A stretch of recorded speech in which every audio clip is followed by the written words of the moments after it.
Mike's Daily Podcast. Episode 1282. Hi, I'm Mike Matthews, broadcasting from Cafe Anyway, located somewhere in Podcaster Valley, Mont. Today, we bring you a wonderful segment called Ain't Life Grand, and we talk to Madame Rootabega, Valentino, Bison Bentley, and we get all excited because now a 3-day weekend is upon us. Mike's Daily Podcast. Of course, I'll be working all 3 days, but that's fine, because I can roll with it, baby. Mike's Daily Podcast. I had an interesting experience happen to me yesterday while I was driving home. Let's just say an animal jumped out in front of my car. Don't worry, even though I hit him hard.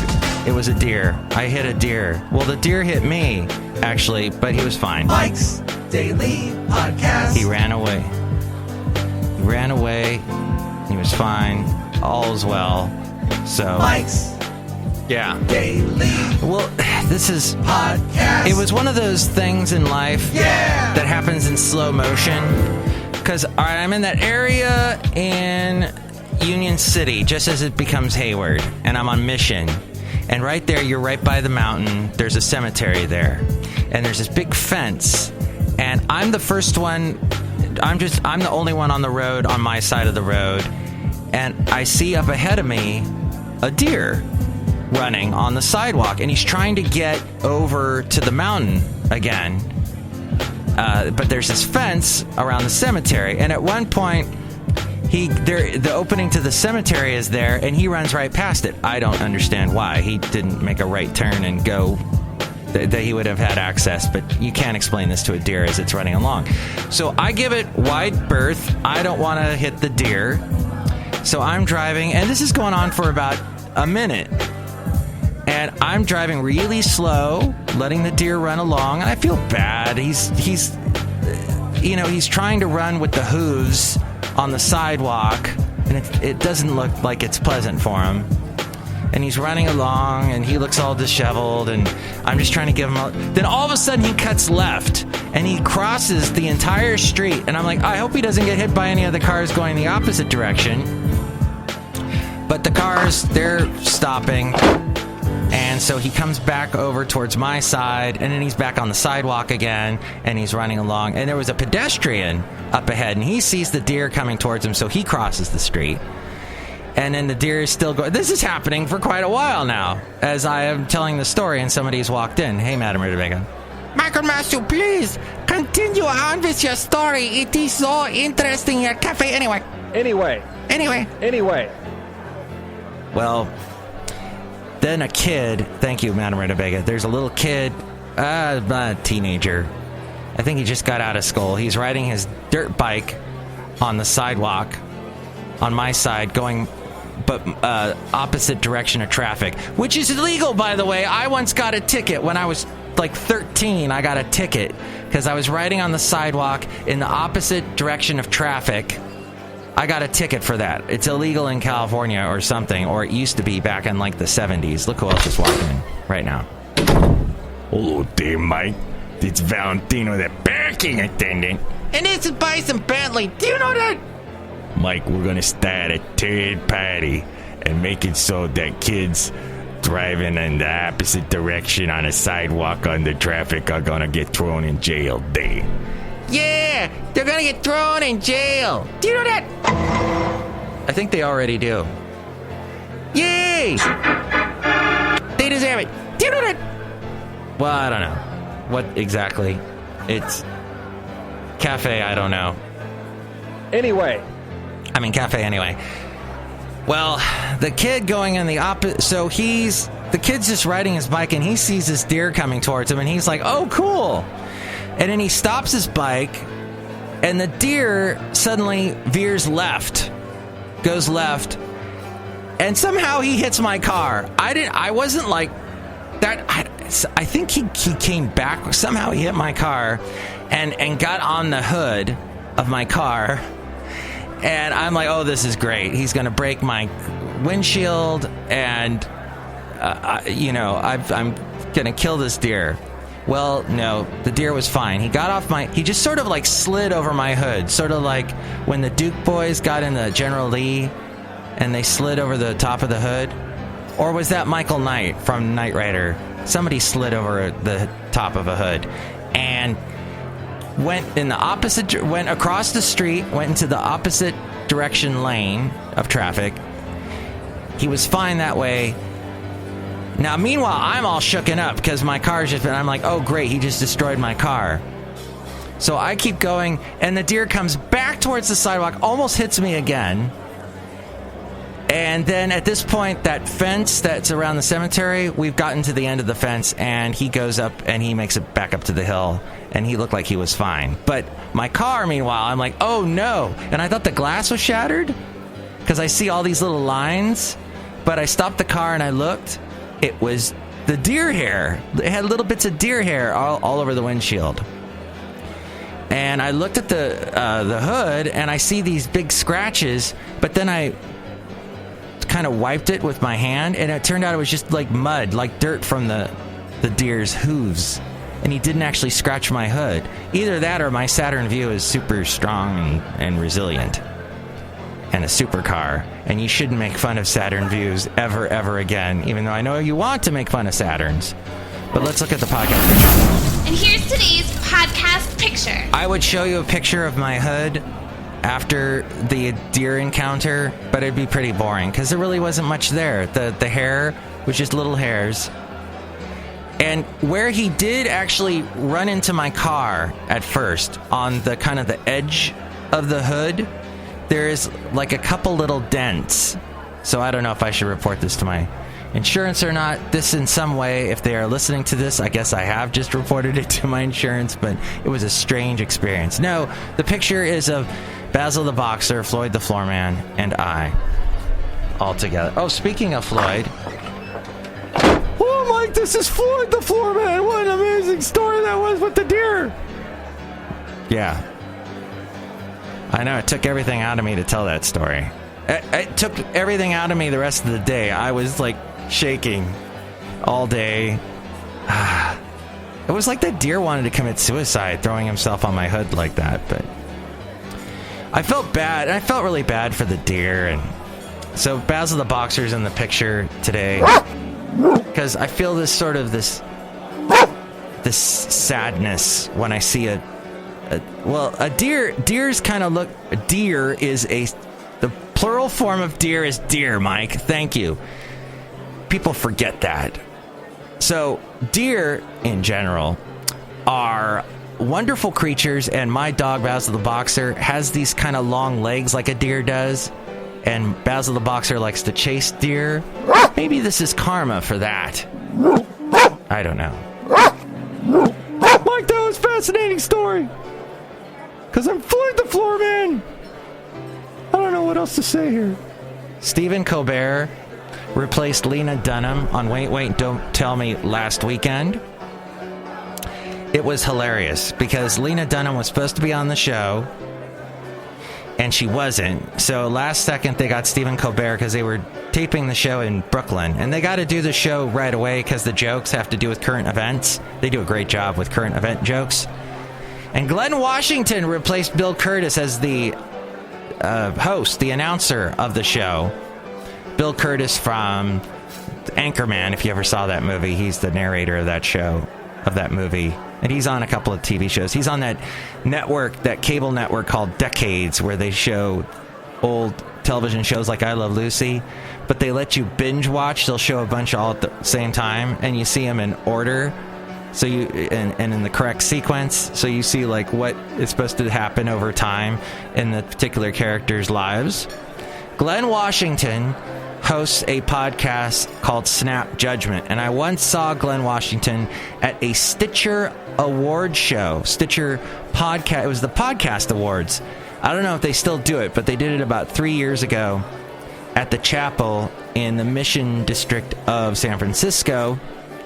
And Glenn Washington got up there. I'm not a huge fan of his show because I don't like that storytelling type thing where, like the way I told that story about the deer, I tried to get it all out. at once. And I didn't want to do any dramatic pauses. Of course, I got interrupted by my stupid characters that walk in. Mike, that's very rude day, Ted Patty. Yeah, we're going to start a third party and throw you in jail. Do you know that? Anyway, Cafe Anyway. That was... Anyway. Glenn Washington has a very popular podcast called Snap Judgment. And he was the host of the award show. And he made a funny comment about, hey, if your friends don't know what a podcast is, they're either really, really old, or I don't know, he had some punchline to that joke, or they're dead, or they're a deer that just threw themselves on your hood and they're dead. No, that deer is alive and well in the mountains of the East Bay, or at least I keep telling myself that. But Stephen Colbert answered some of these Lena Dunham questions they were asking him. Like, what's it like to be in bed with Adam Driver? You go back and listen to it. I can't do it justice. Wait, don't tell me. The podcast. Snap Judgment, the podcast? Maybe that's your thing. It's not mine. I couldn't get into it. All right, we're going to get into the segment 8 Life Grand. But first, let me just mention that the website, MIKEs-DAILY-PODCAST.com, has all the past podcast pictures, past drawings of all the Cafe Anyway characters. It even has a link to Amazon if you'd like to help us out and you're going to buy anything on Amazon. Go through the Amazon link at MIKES-DAILY-PODCAST.com, and that helps us out. There's also a PayPal link. You can click on that and help us out that way. You get a special greeting from all the Cafe Anyway characters. And there's all the past interviews and whatnot.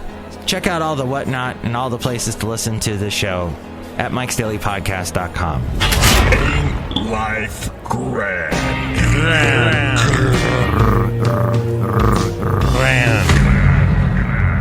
I can't believe... What the hell is this place anyway? First off, Trump had a news conference yesterday that, get used to this, folks. If you haven't noticed this yet, Trump does a very stream of unconsciousness, or whatever consciousness he has.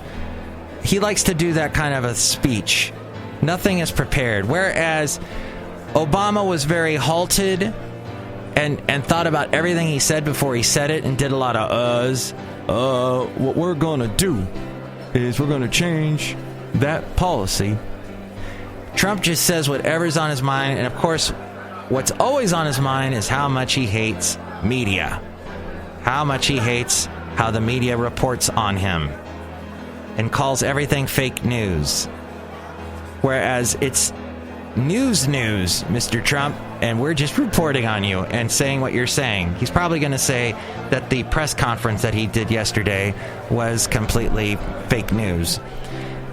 But President Trump aired his grievances. This, according to the Washington Post, they were there, and President Trump aired his grievances against the news media, the intelligence community, and his detractors in a sprawling stream of consciousness news conference.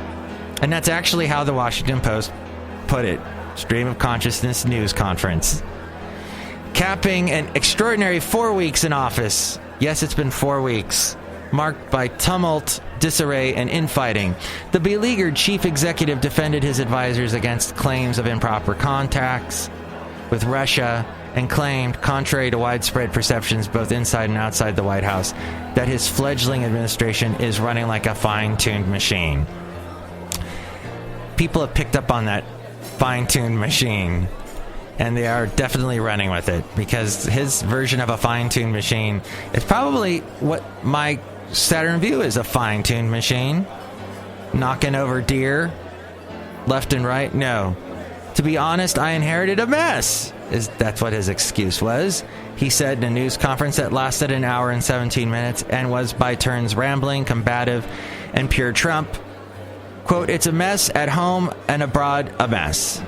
Yet moments later, the president seemed to acknowledge the widespread reports of turbulence and upheaval emanating out of the West Wing, only to claim that his White House, which so far has been marred by staff feuding, a controversial travel ban, false statements, a myriad of leaks, add to that the kitchen sink, whatever. He said it was operating seamlessly. I turn on the TV, open the newspaper, I see stories of chaos. Chaos, he said. Yet it is the exact opposite. The administration is running like a fine-tuned machine, despite the fact that I can't get my cabinet approved. Because it's all the Congress's fault. It's all the Senate's fault, which is run by the Democrats. Oh, wait, no, the Democrats are in the minority. There's no excuse then, Mr. Trump. You can't get anything done? Meanwhile, there's a new country, a new continent called Zealandia. This according to the Guardian. A new continent submerged in the South Pacific is a step closer to being recognized. A paper published in GSA Today, the Journal of the Geological Society of America, read it, pick it up, it's fake news, contends that the vast, continuous expanse of continental crust, which centers on New Zealand, is distinct enough to constitute a separate continent. Despite the obvious question of how something so large could be previously undiscovered, the paper's authors argue that even, quote, the large and obvious in natural science can be overlooked. Zealandia covers nearly 1.9 square miles. It's not that big, my friend. Of which 94% is underwater. Yeah, kind of don't want to live there if you're underwater. It encompasses not only New Zealand, but also New Caledonia, Norfolk Island, the Lord Howe Island Group, and Elizabeth and Middleton Reefs. The area, about the same size as the Indian subcontinent, is believed to have broken away from Gondwana, the immense landmass that once encompassed Australia and sank between 60 to 85 million years ago. It's right there near New Zealand. Go visit it today. Oh, it doesn't have an airport because it's all underwater. Nah. Well, maybe someday, with the global warming, it will be, what's the word? Emerged enough. Not submerged, but out of the water enough that you'll be able to check it out. Well, whatever you do this weekend, I hope you don't get your life interfered with by a deer. Don't interfere with a deer. I found out the hard way that that's not a good thing. But actually, it ended up being much better. I mean, just a tiny little dent. I think I got out of that pretty well. Everyone I've told that story to then tells me their story about, oh my gosh, Mike, I ran into a deer once and blah, blah, blah. It's sad. I think what I'm trying to say is I like deer. Do I like deer meat? I've only had deer jerky once. And maybe yesterday was karma for that too. Who knows? Next show, it's going to be Chely Shoehart, Floyd the Floorman, John Deere the engineer. Floyd, you're coming back. Ah! Well put, Floyd.